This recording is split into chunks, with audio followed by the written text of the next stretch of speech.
പുതിയൊരു വീഡിയോയിലേക്ക് എല്ലാവർക്കും സ്വാഗതം. അങ്ങനെ വേദ വീട്ടിനകത്തേക്ക് കയറിയതും അവിടുത്തെ ജോലികളെല്ലാം ചെയ്യാൻ തുടങ്ങുകയാണ്. കമല ശ്രീജയോട് ഒരു കുടം വെള്ളം എടുത്തു കൊണ്ടുവരാൻ പറയുകയും ആ കുടം ശ്രീജയുടെ കയ്യിൽ നിന്ന് വാങ്ങിയിട്ട് വെള്ളം എടുക്കാൻ വേണ്ടി പോവുകയാണ്.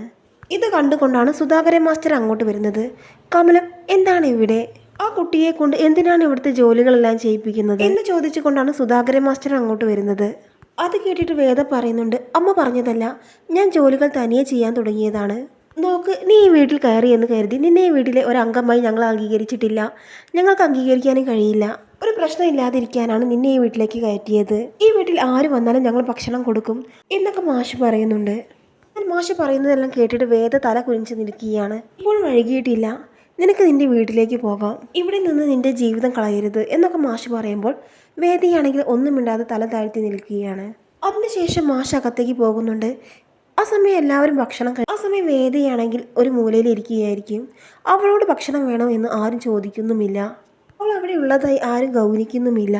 അവൾ എങ്ങനെയെങ്കിലും അവിടെ നിന്ന് പോകണം. വേദിയുടെ നന്മ കരുതിയിട്ടാണ് അവർ അങ്ങനെയെല്ലാം ചിന്തിക്കുന്നത്.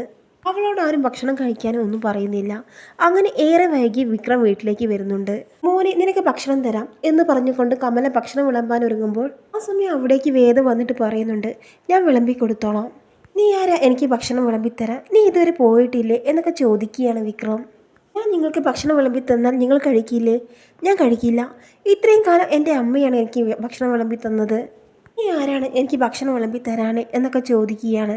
ആ സമയം വേദയാണെങ്കിൽ താലി ഉയർത്തി കാണിക്കുകയാണ്. ഞാൻ നിങ്ങളുടെ ഭാര്യയാണ്, അതുകൊണ്ട് നിങ്ങളുടെ എല്ലാ കാര്യങ്ങളും നോക്കേണ്ടത് ഞാനാണെന്നൊക്കെ പറയുമ്പോൾ വിക്രം ദേഷ്യം പിടിച്ചുകൊണ്ട് പറയും, എനിക്ക് ഭക്ഷണം വേണ്ട, ഞാൻ പട്ടിണി കിടന്നോളാം എന്നൊക്കെ പറഞ്ഞ് വിക്രം ഇറങ്ങി പോകുന്നുണ്ട്. ഇത് കണ്ട കമല ചോദിക്കുന്നുണ്ട്, നീ എന്തിനാണ് അവൻ്റെ പിറകെ നടന്ന് ഇങ്ങനെ ശല്യം ചെയ്യുന്നത്? അവൻ ഭക്ഷണം കഴിക്കാതെയാണ് ഇവിടെ നിന്ന് ഇറങ്ങിപ്പോയത്. എൻ്റെ 3 മക്കളും എൻ്റെ ജീവനാണ്.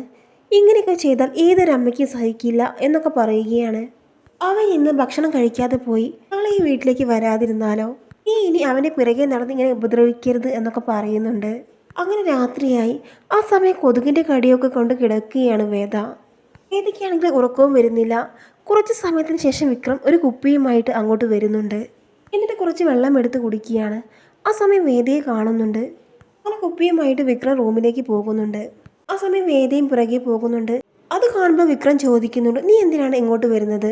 അത് ഞാൻ കൊതുകിൻ്റെ കടിയും കൊണ്ട് പുറത്ത് കിടക്കുകയാണ്, അതുകൊണ്ട് റൂമിലേക്ക് വന്നതാണ് എന്നൊക്കെ പറയുമ്പോൾ, നീ എന്തിനാണ് കൊതുകിൻ്റെ കടിയും കൊണ്ട് അവിടെ കിടക്കുന്നത്?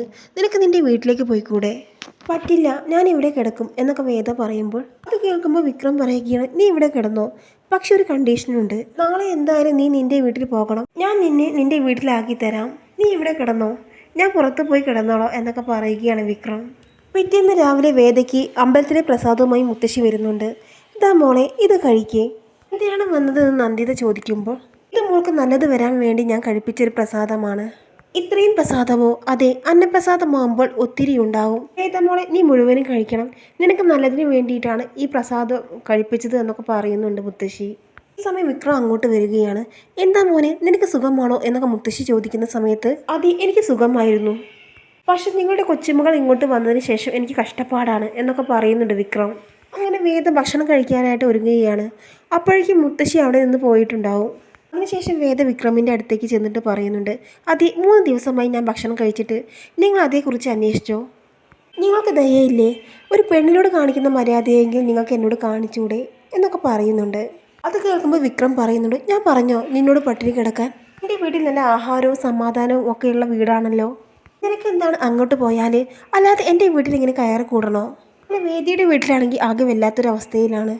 വേദിയുടെ അനിയത്തിക്ക് കോളേജിൽ പോകാൻ പറ്റുന്നില്ല. ചേച്ചി വേണ്ടാത്ത രീതിയിൽ പറയുന്നു എന്ന് പറഞ്ഞുകൊണ്ട് അനിയത്തി കരയുന്നുണ്ട്. ഇത് കണ്ടുകൊണ്ട് വന്ന ശേഖരൻ പറയുന്നുണ്ട്, എനിക്കറിയാം അവളെ എങ്ങനെ ഇവിടെ എത്തിക്കണമെന്നത്.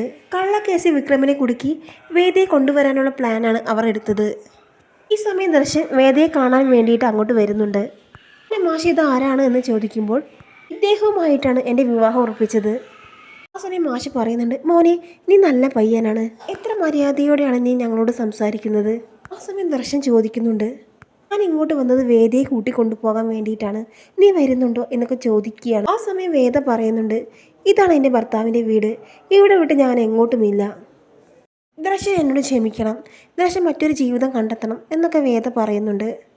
വിക്രം എന്നെങ്കിലും തന്നെ സ്നേഹിക്കൂ എന്ന പ്രതീക്ഷയിലാണ് വേദ.